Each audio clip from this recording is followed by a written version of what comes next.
Alors, shalom, shalom, mes bien-aimés. Alors, c'est encore la servante de l'Éternel, la sœur Sandrine. Alors, mes bien-aimés, oui, ça fait un moment vraiment que j'ai pas fait de vidéo. J'étais dans un moment un peu retiré dans la prière. J'espère que vous allez bien. Alors, je viens vers vous pour une nouvelle vidéo. On va parler de beaucoup de choses. Que l'Éternel nous fasse grâce. Alors, je vais vous demander de prendre vos Bibles dans le livre de Néhémie. Néhémie chapitre 1, versets 2 à 8. Je vais appeler le Saint-Esprit pour commencer parce que sans lui, je ne peux rien faire. Sans lui, je ne peux pas communiquer ce qui me met à cœur de le faire. Éternel mon Dieu, mon roi, Saint-Esprit de Dieu, je t'appelle Papa. Merci pour ce privilège que tu nous fais encore en ce moment de nous retrouver dans ta présence. Beaucoup sont morts, beaucoup sont dans les lits d'hôpitaux, mais tu nous fais cette grâce-là d'être dans ta présence. C'est pas parce que nous sommes plus intelligents ou plus grands ou plus merveilleux ou plus que ceux qui sont morts et ceux qui sont à l'hôpital, mais c'est pas ta grâce. Saint-Esprit de Dieu, viens prendre possession, viens prendre le contrôle de ce moment, viens nous parler, viens diriger tout. Je remets tout en rétellement, je ne sais rien, je ne connais rien. Prends possession de tout, parle-nous au nom puissant et précieux de Jésus-Christ. Je couvre ma vie dans le sang, je couvre ce moment dans le sang et tout ce qui va nous sauver dans le sang de Jésus. Au nom puissant et précieux de Jésus-Christ de Nazareth. Amen. Alors, j'ai dit, on va lire sur le livre de Néhémie, chapitre 1, versets 2 à 8. Je vais lire la parole de Dieu. Je les questionnais Anani, l'un de mes frères, et quelques hommes arrivèrent de Juda. Je les questionnais au sujet des Juifs rescapés qui étaient restés à la capitale, à la captivité.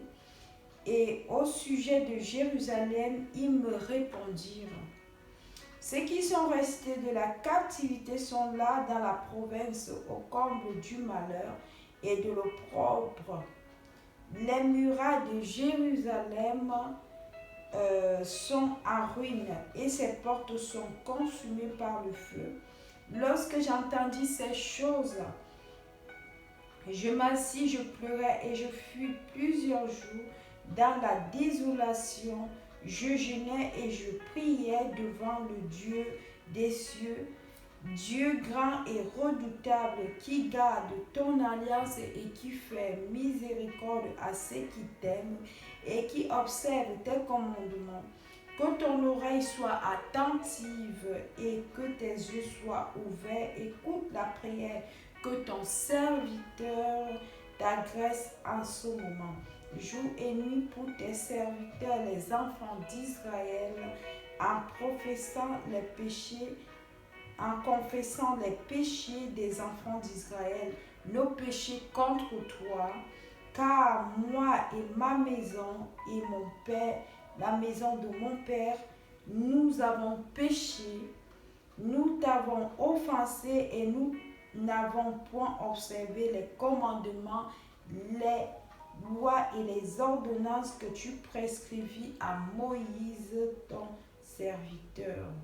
Souviens-toi de cette parole que tu donnas ordre à Moïse, ton serviteur, de prononcer. Lorsque vous pécherez, je vous disperserai parmi les peuples, mais si vous revenez à moi et si vous observez mes commandements et les mettez en pratique, alors quand vous serez exilés à l'extrémité du ciel et de là, je vous rassemblerai et je vous ramènerai dans le lieu que j'ai choisi pour y faire résider mon nom.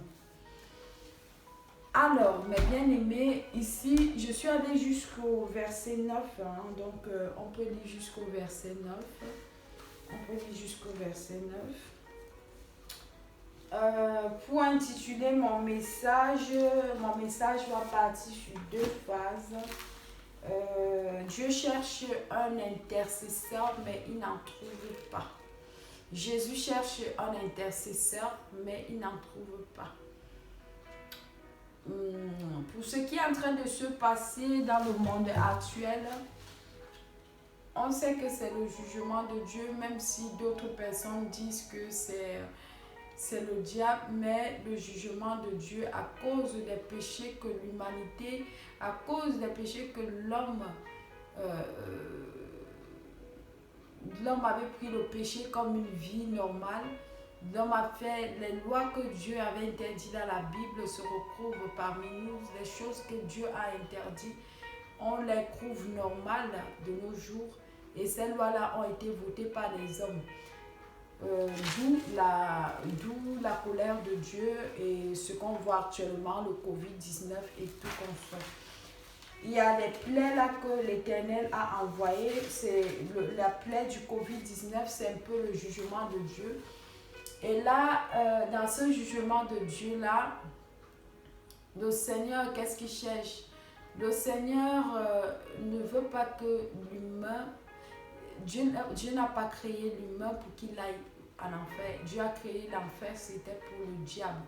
Et quand je parle ici, Dieu cherche un intercesseur, il n'en trouve pas. C'est que de nos jours actuellement, la chrétienté est devenue comme une routine, une vie une vie qu'on dit oui, je vis avec, c'est une vie passive en fait, c'est comme ça en fait, mais c'est pas ça. Dieu ne veut pas ça. Quand je dis ici Dieu cherche un intercesseur, il n'en trouve pas. C'est pas parce qu'il n'y a pas des intercesseurs, mais c'est que les intercesseurs qu'il y en a dans le monde, si on compte dans tout le monde entier, il y a beaucoup de monde. La popularité est beaucoup, mais si on compte les intercesseurs, ils ne sont même pas 10%. C'est pourquoi Dieu cherche les intercesseurs, mais des intercesseurs en vérité et vraiment des intercesseurs, pas des intercesseurs qui font des bruits. Parce qu'il y a des intercesseurs là qui font des bruits, Dieu ne veut pas de ça. Dieu ne veut pas de ça. Quand je parle ici, quand on a lu la parole de Dieu, on a bien lu ici, je vais reprendre la Bible, on a bien lu ici que Néhémie était allé, au verset 4, je vais lire au verset 4. J'entendis ces choses, je m'assis et je pleurais. Je fus plusieurs jours dans la désolation. Je jeûnais et je priais devant le Dieu des cieux. Et je dis ô Éternel, Dieu des cieux, je dis, Dieu redoutable, toi qui gardes ton alliance et qui fais miséricorde à ceux qui t'aiment et qui observent tes commandements.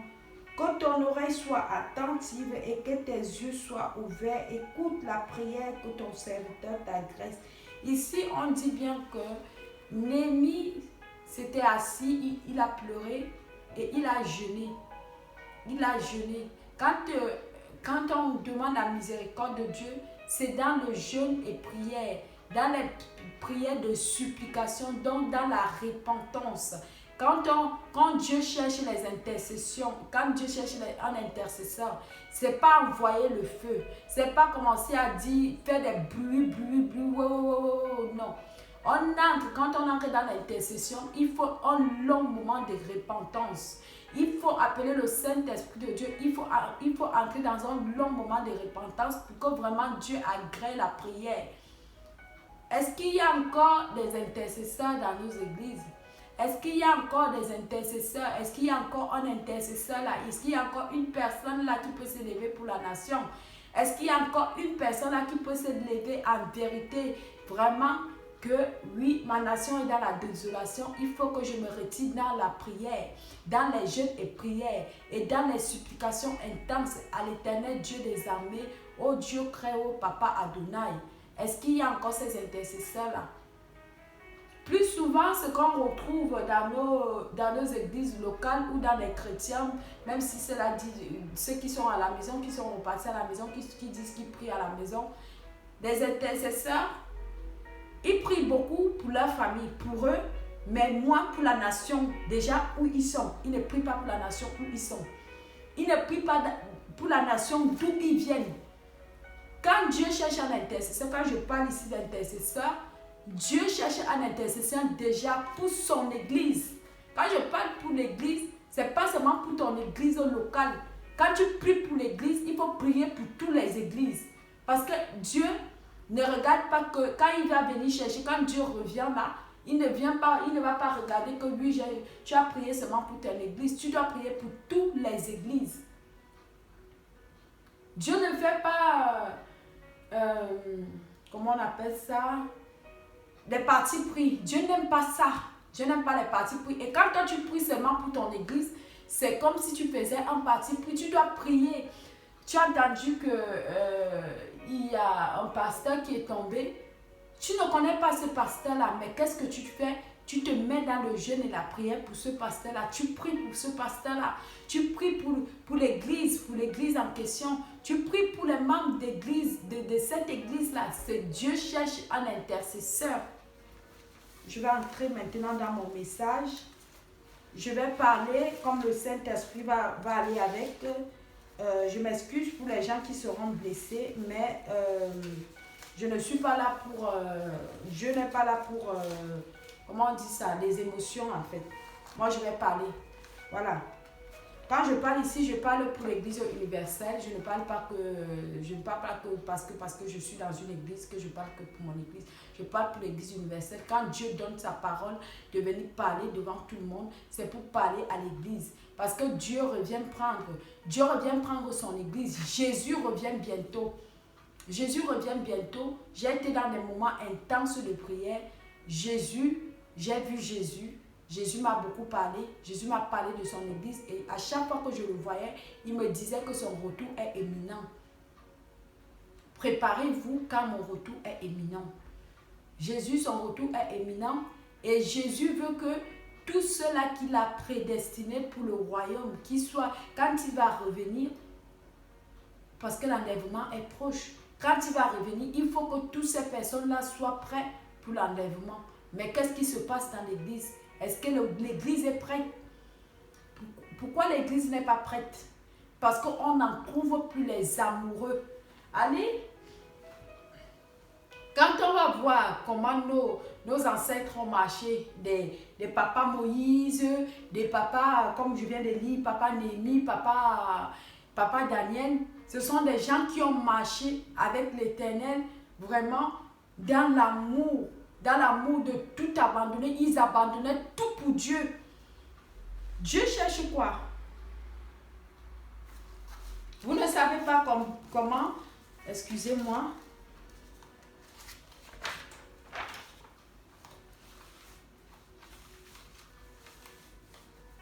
Vous ne pouvez pas imaginer comment Dieu cherche les amoureux pour son œuvre. Des amoureux, vraiment des amoureux pour lui. Mais il n'en trouve pas. Il n'en trouve pas. Jésus n'en trouve pas. Dieu nous appelle à ce qu'on appelle la consécration. Mais souvent les gens confondent la consécration et je ne sais pas comment je peux dire ça. Ils emploient le mot consécration comme eux-mêmes ils veulent l'entendre. Comme eux-mêmes ils veulent l'entendre. Les amoureux dans l'œuvre de Dieu, il y a peu d'amoureux actuellement, c'est comme je viens de dire, peu d'amoureux dans l'église. Parce que quand Jésus vient chercher une église, il ne vient pas seulement chercher une église, il vient chercher aussi une épouse. L'épouse là, c'est celle-là qui est amoureuse.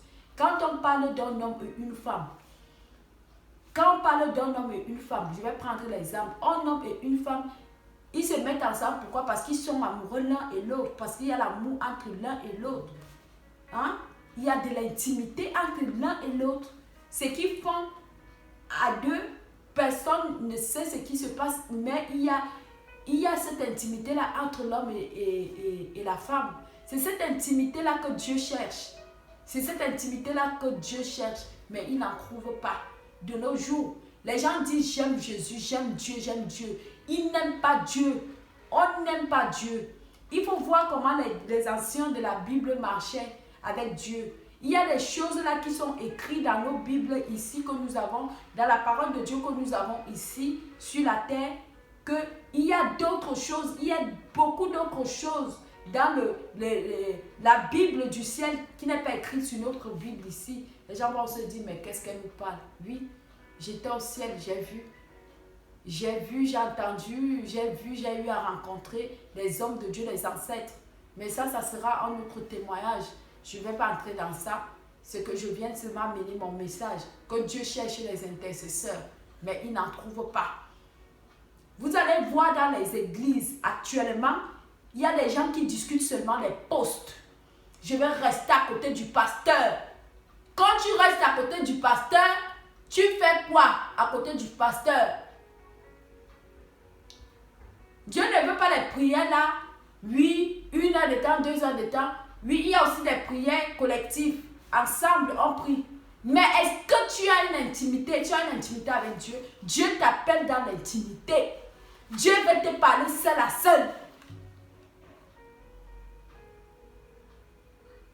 Oui. Il y a les hommes de Dieu, il y a les femmes de Dieu là qui se sont levés dans la prière à côté des pasteurs puissants qu'on a vus dans le monde ici. Ce sont des femmes qui étaient à côté des hommes de Dieu qu'on ne voyait jamais.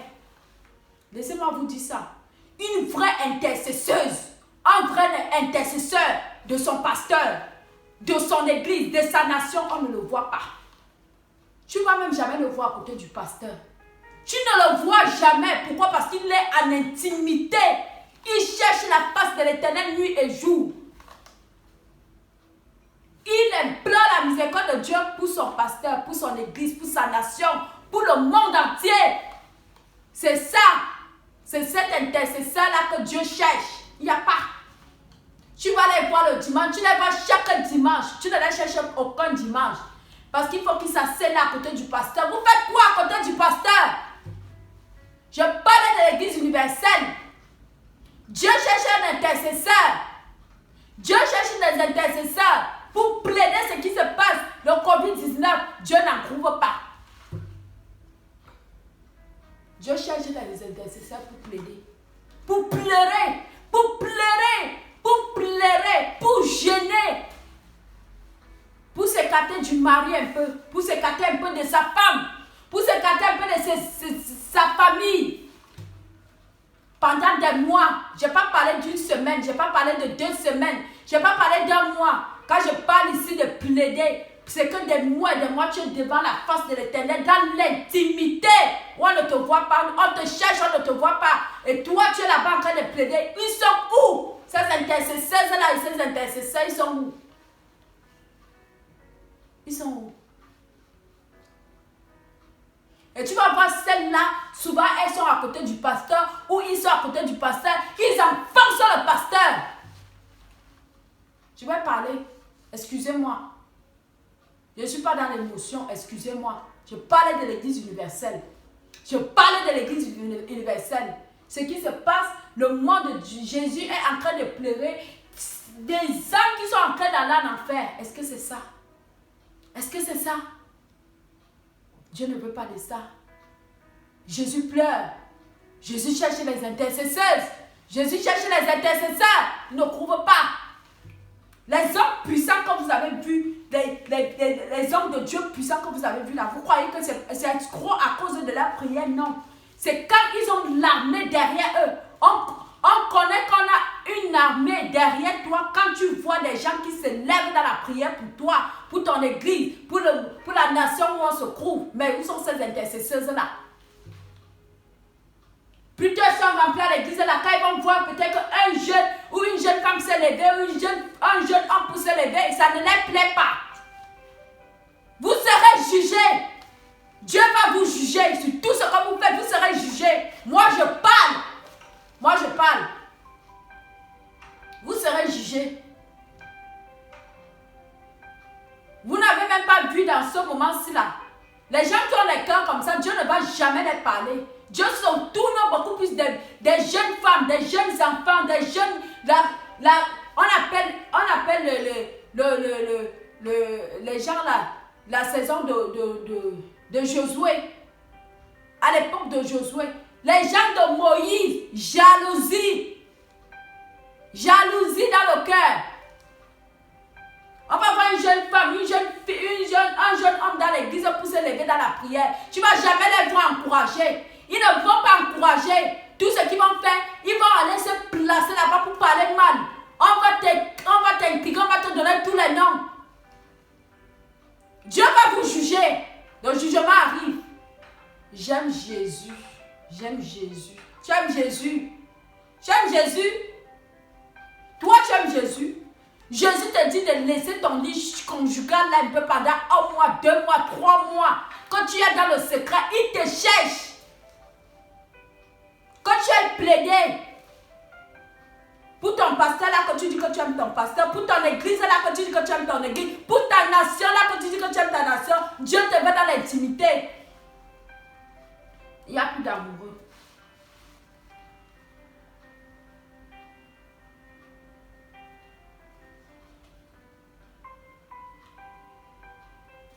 Quand on parle de la consécration ici, la consécration c'est quoi? La consécration c'est d'abandonner tous tes projets, tout ce que tu as, tout ce que tu dis que tu as, seulement pour l'Éternel.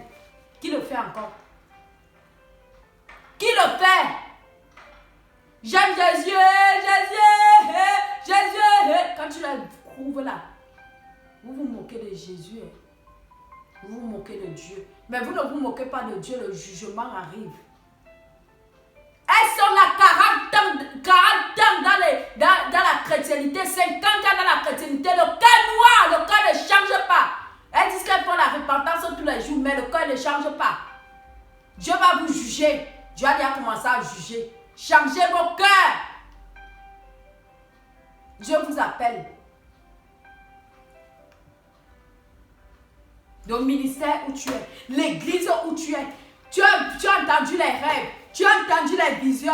Dieu veut faire des grandes choses pour ce ministère-là, pour cette église-là. Quand tu es là devant, tu fais quoi? Ton cœur est noir. Tu bloques l'église avec ton cœur. Tu bloques le ministère avec ton cœur. Tu bloques les âmes qui doivent être gagnées. Toi là, tu bloques ces âmes. Toi la maman là, toi le papa là. Tu bloques les âmes pour que les âmes n'entrent pas dans l'église avec ton cœur. Oui, tu bloques. Tu bloques pour que l'onction ne propage pas l'église. Tu bloques pour que l'église ne s'agrandisse pas avec ton cœur. Je suis venu te dire de changer. Je suis venu te dire, si tu ne peux pas partir, comme Dieu t'envoie de partir, commence à encourager ceux qui peuvent partir.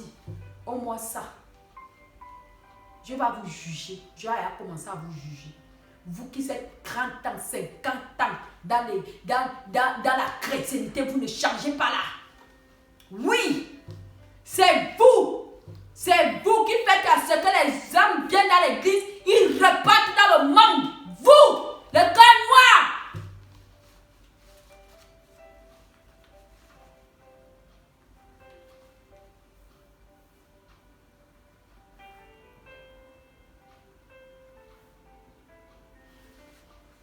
La consécration, quelles sont tes ambitions? C'est d'avoir des maisons, c'est d'avoir des voitures, c'est de faire ceci, de faire cela. Dieu te dit dans la consécration, tu dis, Éternel, je voulais ça, je voulais ça, je voulais ça. Je laisse tout entre tes mains. Toi, décide ce que tu veux dans ma vie. Moi, je te laisse faire. Ce que je vais faire, c'est m'abandonner à toi, te donner tout mon cœur. Les gens vont venir d'ici. Je ne veux pas les gens qui vont venir parler mal ici.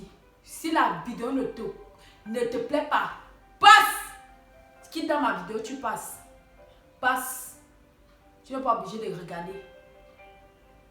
Ici, là, Dieu demande. Dieu dit, Paul a dit ici, que ceux qui sont même mariés, qui vivent comme s'ils n'étaient même pas mariés, qui peuvent accepter ça? de laisser son mari un an, d'aller seulement à la consécration à l'Éternel, de plaider la face de l'Éternel. Qui peut faire ça? Un an, tu ne touches pas ton mari ou tu ne touches pas ta femme. Tu as vu ça? Ils ne peuvent pas accepter, hein? Mais ils disent qu'ils aiment Jésus. Combien de fois Jésus t'a dit de laisser les choses que tu aimes le plus et de venir à lui, tu n'as pas laissé. Quelqu'un va dire non, Jésus ne m'a jamais parlé, Jésus ne me peut. Dieu parle à tout le monde. Dieu parle à tout le monde. Même quand tu dis que Dieu ne t'a pas parlé, le Saint-Esprit ne t'a pas parlé, il t'a déjà parlé. Et ce qu'il t'a parlé, il t'a soufflé, il t'a parlé même dans les rêves, tu n'as pas compris. Et il se calme. Quand tu fais ça, le Saint-Esprit se retire, il te regarde à côté. Il ne te parle plus, il te regarde.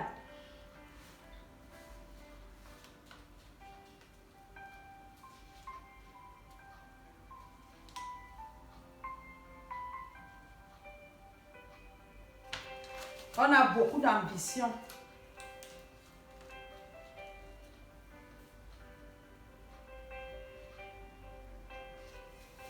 On doit arriver à un moment de notre vie de renoncer à toutes nos ambitions, à renoncer à toutes ces ambitions-là. Quand vous allez voir les patriarches de la Bible, ils ont eu le succès avec Dieu. Pourquoi? Parce qu'ils laissaient Dieu le monopole de tout. Vous allez voir l'exemple de Papa Abraham. Papa Abraham a laissé Dieu décider de tout. Papa Abraham n'avait même pas un endroit fixe. Il allait de pèlerinage en pèlerinage. Quand Dieu disait, quand il restait dans un pays, quand Dieu disait lève-toi maintenant, lève-toi maintenant, où la famine frappait dans ce pays-là, il partait dans l'autre pays. Vous n'avez pas encore lu dans le livre de Genèse. Il s'était donné totalement à Dieu. Mais Papa Abraham n'a pas manqué, n'a jamais manqué de quoi que ce soit. Dieu a pris soin de lui. Papa Abraham était même parfois, quand il arrivait dans une nation, il était le plus riche. Parce qu'auparavant, c'était les gens qui ont beaucoup plus de moutons, beaucoup plus de chèvres, des animaux, machin, quoi là. Ce sont eux les plus riches. Il avait l'or, il avait le diamant, il avait toutes ces choses-là. Dieu ne l'a pas abandonné. Dieu a pris soin d'Abraham. Mais Abraham a été fort dans la foi. Il a exécuté les œuvres, il a exécuté les ordonnances de l'Éternel avec tout son cœur, toute son âme et tout son être. On va avoir les grosses voitures, on va avoir les maisons, on va avoir machin, on va faire ceci. Quand on va te donner même toutes ces choses-là, après quoi?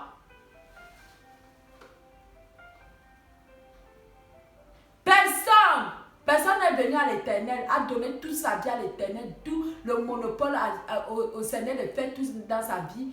Je n'ai pas lu ça dans la Bible et la personne a été déçue. Ils n'ont jamais été déçus. Même si c'est là qui m'ont dit qu'ils sont morts, ils n'ont pas touché les choses de la terre. Dans le ciel, ils vivent bien. Au ciel, ils vivent bien. Moi, j'ai compris, quand moi j'étais au ciel, les moments de prière où je viens là, j'ai visité. Le Seigneur m'a fait visiter le ciel. J'ai vu le Seigneur, j'ai vu beaucoup de choses. Un jour, je vais venir à ce témoignage-là, ce n'est pas aujourd'hui. Il y a les choses au ciel, les choses que nous pleurons ici. La maison que toi tu pleures ici, là, la maison du ciel que peut-être que Dieu a réservée pour toi, c'est 10 fois, 20 fois, 40 000 fois que ce que tu veux ici sur la terre. Parce que comme il y a d'autres églises qui disent seulement on va hériter la terre. On va aller faire ceci, on va aller faire cela, on va conquérir. On va posséder. Vous allez posséder la terre. Alors que la Bible nous dit ici, je vous envoie dans le monde, mais vous n'êtes pas du monde. Mais vous dites aux enfants de Dieu, et les enfants de Dieu là ont mis dans leur tête qu'ils doivent posséder la terre. Ils doivent triompher dans la terre. Ils doivent impacter dans la terre. L'impact n'est pas mauvais. Moi, Dieu m'a envoyé sur cette terre parce que moi je viens du ciel. Ma demande c'est dans le ciel, ma demande c'est pas ici-bas. Quand Dieu m'a envoyé ici sur terre, c'est pour venir impacter. C'est pour venir impacter les enfants de Dieu. Que nous tous, on parte là-bas au ciel. C'est pas pour venir faire les impactations du monde pour gagner le monde. Non. Nous tous, on a besoin de bénédictions. On a besoin de vivre bien. Oui, notre Père est le roi. C'est lui-même qui a créé ces choses-là. Et Dieu, jamais tu vas servir Dieu et Dieu va te laisser comme ça. Mais il ne faut pas que ça soit ta priorité. Il ne faut pas que quand tu viens dans l'Éternel, tu dis oui. Quand tu vas servir l'Éternel, tu as déjà fait ta liste. Laisse l'Éternel décider.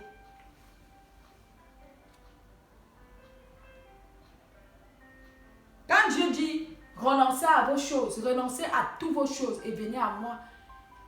Il y a les gens là qui disent, ils renoncent aux choses, ils renoncent à la moitié, ils renoncent au quart. Dieu dit à tout, tu renonces à tout. Si tu as le mari, tu vis comme si tu n'avais pas de mari. Si tu as une femme, tu vis comme si tu n'avais pas de femme. C'est pourquoi c'est bien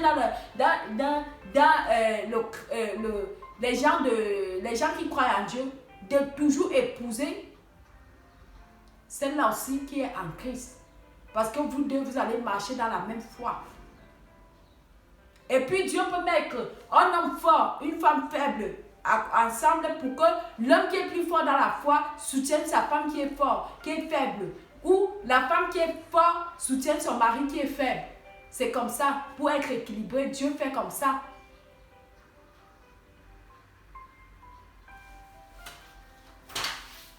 Après, on va parler, tu vas parler mal de l'homme de Dieu là, que peut-être Dieu est en train d'utiliser. Tu sais ce que lui il a laissé pour Dieu? Tu sais quel sacrifice il a fait?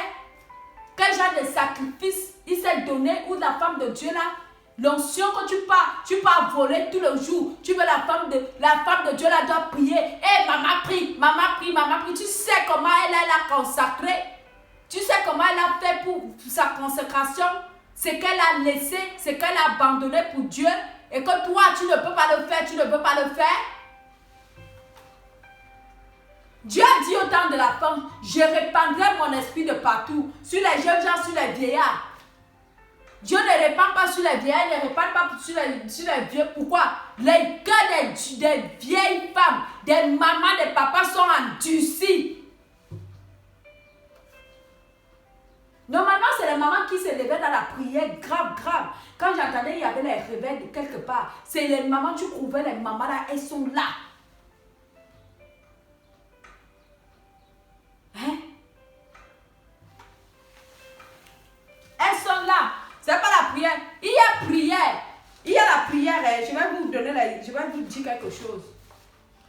Il y a la prière et il y a chercher la face de l'Éternel. Il y a chercher la face de l'Éternel pour implorer, plaider. Quand on plaide à l'Éternel pour ce qui s'est en train de se passer dans une nation, dans une famille, dans une église, on cherche la face de l'Éternel. Là, c'est différent de prier. Tu pries, mais tu cherches la face de l'Éternel. Il y en a encore beaucoup dans nos églises qui le font. Il n'y en a pas, hein? Tu ne vas pas entendre que vraiment la maman est partie chercher la face de l'Éternel pendant des mois. Il n'y a pas. On ne trouve pas. Il n'y a pas. Surtout dans nos églises francophones ici, là. Il n'y a pas. Il n'y a pas. Maintenant, il y a petite tension que la femme là, elle a marché comme Dieu a dit. Elle a sacrifié. Elle s'est donnée. Là, elles sont là-bas. Elles vont faire jusqu'à... Si elles ne voient pas comment elles vivent toute l'onction de maman pasteur là ou papa pasteur là, ils ne sont pas tranquilles. Il faut qu'ils vivent toute l'onction. Toi, tu vas chercher ton onction quand? Hein? Dieu a dit, je répandrai mon esprit sur toute chair. Dieu t'appelle. Dieu t'appelle que tu sois amoureux. Dieu vient chercher l'église. Dieu vient chercher une épouse. Est-ce que tu es cette épouse-là que Dieu veut, le Seigneur Jésus vient chercher? Tu es une épouse artificielle. Tes sentiments ne sont plus les sentiments d'une épouse. Tes sentiments sont les sentiments de celle-là, une escroque qui veut seulement les choses de l'époux. Qui cherche seulement que l'époux l'achète la chaussure, l'époux l'achète la maison, l'époux l'achète... Oui! C'est ce genre d'épouse-là que tu es. Est-ce que c'est ça? Alors que Jésus cherche une épouse amoureuse, une épouse qui a les sentiments. Quand une femme est amoureuse, la femme perd la tête. La femme est amoureuse de tout son corps, de toute son âme. Elle appartient seulement à son mari, ses sentiments, tout. Elle veut savoir ce que son mari fait, à quelle heure ou à telle heure. Il y a encore ça. Dans l'église, c'est ce que Dieu cherche maintenant. Pas maintenant, toujours. Dieu a toujours cherché ça. Mais est-ce qu'il y a ça de nos jours, dans l'église où nous sommes actuellement? Est-ce qu'il y a ce genre d'amoureuses? Ou des amoureuses qui cherchent seulement l'époux pour que l'époux achète la voiture, pour que l'époux achète la maison? Les escroques. Jésus ne veut pas de ça. Hein? Il ne veut pas de ça. Il ne veut pas de ça. Des épouses escrottes. C'est ceux qui sont remplis dans l'église maintenant. Jésus, je veux ça, je veux ça, je veux ça, je veux ça, je veux ça. Il n'y a personne qui vient devant la présence de l'Éternel seulement pour venir adorer. Non. Elle dit adorer, mais quand elle adore, il faut qu'il y ait quelque chose en retour. Non. Tu n'aimes pas Jésus. Tu aimes ces choses. Oui, tu es là pour ces choses. Tu es là parce que tu veux la guérison. Tu es là parce que tu veux la voiture. Tu es là parce que tu veux la promotion. Tu es là parce que tu veux le mariage. Tu es là parce que Dieu doit positionner tes enfants. Tu veux que tous tes enfants soient positionnés. Et quand tu pries pour tes enfants. Tu oublies les enfants des autres. Oui. Dieu ne veut pas de ça. Dieu ne veut pas de ça. Dieu ne veut pas de ça. Il ne veut pas. Il en a marre. Voilà. Jésus en a marre.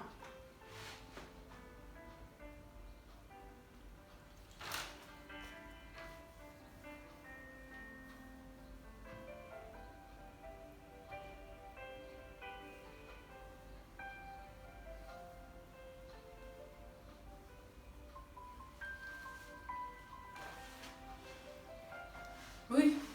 À ce que je viens de dire. Dieu a besoin de nous. Il pleure. Le Seigneur pleurait. Moi, j'ai vu le Seigneur, il pleure. Dieu cherchait les intercesseurs. Les intercesseurs là pour ces âmes qui sont en train de mourir, qui sont en train de... Plein sont en train d'aller en enfer.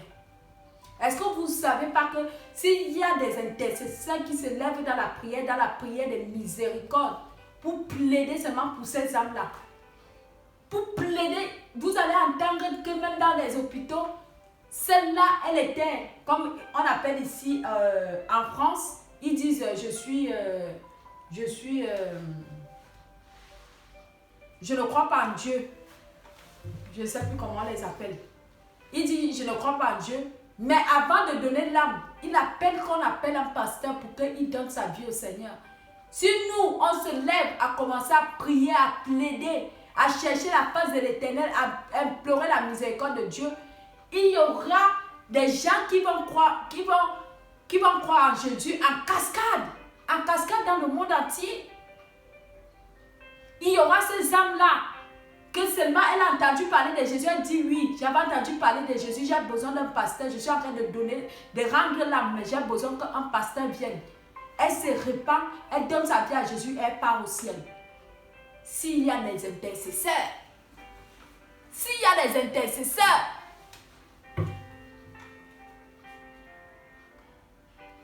et même pas seulement ceux qui sont dans les hôpitaux. Nous sommes dans les quartiers, il y a beaucoup ceux-là qui ne connaissent pas Jésus.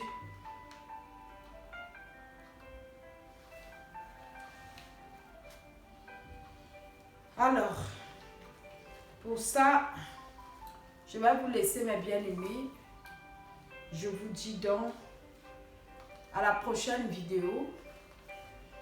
Je vais faire une autre vidéo. Parce que je repars dans les moments de prière. Je vais vous refaire une autre vidéo. Shalom, shalom à tous. Soyez bénis dans le nom de Jésus.